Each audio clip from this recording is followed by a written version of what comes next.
When BK enters to ask John whether he's ready to go for the high table, King John continues to smash a board till his knuckles bleed in New York City, where John Wick and his pitbull have found refuge with the Bowery. John only responds, "Yeah." Traveling to Morocco, John kills men working for the Elder before pursuing them on horseback. Although the Elder informs John that it is no longer raining, John challenges him for his ring and, after receiving that information, executes the Elder before returning to New York. The Harbinger summons Winston and Sharon to meet the Marquis de Graymont when they learn of the Elder's execution via the high table. When after Winston fails to murder John, the Marquis chastises him. As a response, the Marquis has the New York Continental condemned and demolished. To further sting Winston's excommunication, the Marquis shoots Sharon in the chest. Winston remains by his friend's side as he passes away, saying it should have been him. The blind assassin Kane is called upon by the Marquis to go after John. Kane says he is retired, but the Marquis threatens me with death if Kane refuses the orders of the high table in Paris, as his daughter Mia is playing the violin in the park. John visits the Osaka Continental, run by his old pal Shimazu Koji, where his concierge is his daughter Akira. While Akira doesn't trust John being there, Koji meets with John on the roof and agrees to provide him with sanctuary in secret. However, as soon as the Marquis right-hand Manchidi and his hit squad arrive in an effort to draw John out, Koji's own men arrive and engage the high-table assassins by firing arrows in the dark. When the hitman arrives on the roof, John picks up his gun and begins to do what he does best while Cade before using his sword and rifle to start his own corpse count. Kane comes and sets up traps to let him hear where his targets are moving. To murder the guys, Akira enters the battle in the meanwhile and kills some of Chidi's men, but she is shot and injured. The two of them consider each other as old friends, thus Kane is hesitant to go after John, but does so for Mia's sake as John helps her and Koji escape as he fights more guys, including taking out many with a pair of nunchucks. John and Kane spar momentarily before John escapes. During the gunfights, a tracker named Mr. Nobody and his German Shepherd are nearby and they kill several of the assailants who are pursuing John.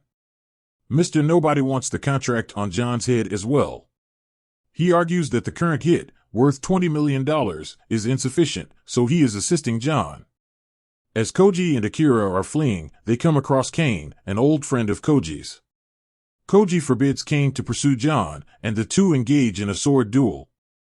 When it seems like Koji is free to leave, he continues to fight until Kane strikes him with a fatal blow.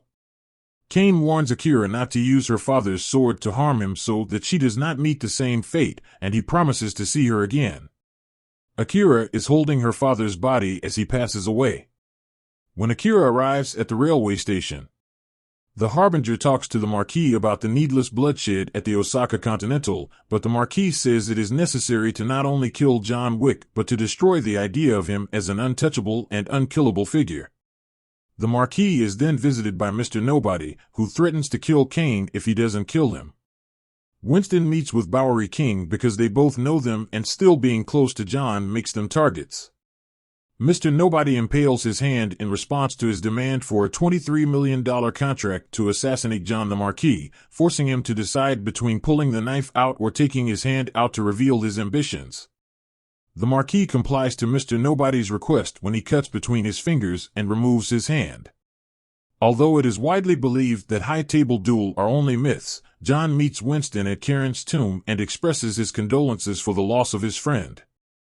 Winston wants to return to the Marquis and informs John that in order to win his freedom from the high table he must challenge the Marquis to a duel. The only people who can support John in his quest are those who can support Winston. With no other option, John decides to go in search of Roma. John visits the Ruska Roma in Berlin, where the priest shoots him with a shotgun before tying him up and hanging him.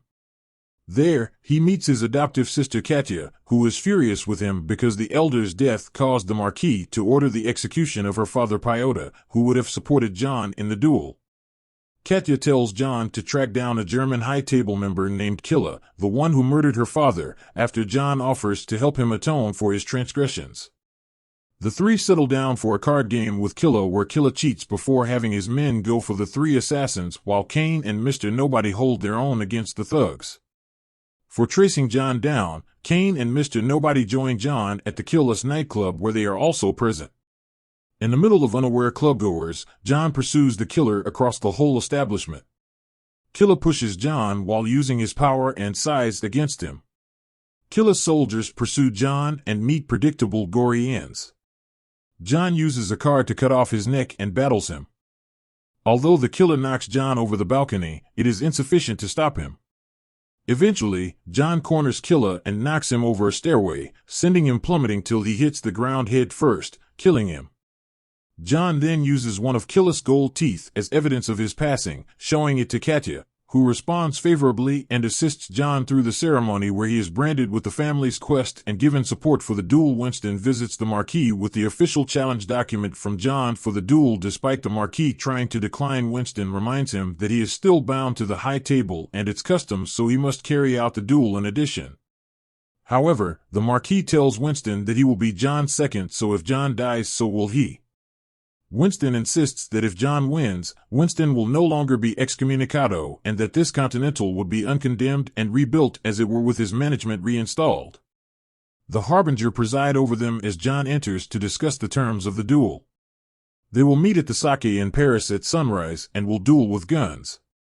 If either of them does not appear before the deadline, it will be an automatic forfeit and grounds for execution. If Kane can murder John, the Marquis, who will be second in command, will release both him and his daughter. John visits a church to pay his respects to Helen Kane, who greets him and tells him about Mia and what he stands to lose. John meets Bowery King and Winston later. King gives John a new rifle and a bulletproof outfit. To make sure that John does not get at the core in time, the Marquis sends Chitty and his men after him via radio. The Harbinger warns the Marquis of what would happen at the high table if you were slain by John. Additionally, DJ informs other assassins present that John is the target of a reward for anybody who can murder him. When the sun rises, numerous assassins pursue John as he makes his way to the Psychicer. He engages in street combat with shooters and even enters the traffic near the Arc de Triomphe to kill the bad guys or allow them to be struck by vehicles. The high table maintains track of his movements, which prompts further assassins to pursue him. Nobody assists in taking out some of the assassins and contacts the Marquis requesting a greater payment. As a result, the Marquis finally agrees to a $40 million contract after knowing about the more desperate hitmen. John enters a warehouse full of evil guys and shoots explosive bullets at them at the same time. Before Chitty, John eventually reaches the stairs leading up to the temple, where he kills a number of other assassins. Arrives and throws him all the way down the stairs. When battling Chitty because he tossed his dog into traffic with John's aid, Chitty has taken him down. The dog bites him in the balls and nobody shoots a bullet into his skull for good measure. Kane arrives to help John rise to the top by helping him murder Chitty's people. Also, the dog defecates on Chitty's face. When Kane and John arrive just before sunrise, they take their pistols and start a traditional battle. On the third round, they each manage to strike each other twice. When Kane shoots John in the stomach. Nonetheless, John does not fire. As soon as the Marquis gives him the go-ahead to murder John Wick, he pulls his gun and points it in his direction before Winston calls him an egotistical ... and reminds him that John hasn't fired his last round. Before John blows his brains out, Marquis notices this too late. The Harbinger then proclaims that both John and Kane are free from their commitments to the high table. Before slumping over, John Wick dies a free man. John thinks for a moment about Helen and says her name. Burying of Winston and Bowery King according to John's desire, BK asks, his beloved husband is reading a tombstone next to Helen. BK asks Winston if he believes John is in paradise or hell, to which Winston responds, who knows? The two walk away, with BK continuing to care for John's dog, as his tombstone reading loving spouse had desired.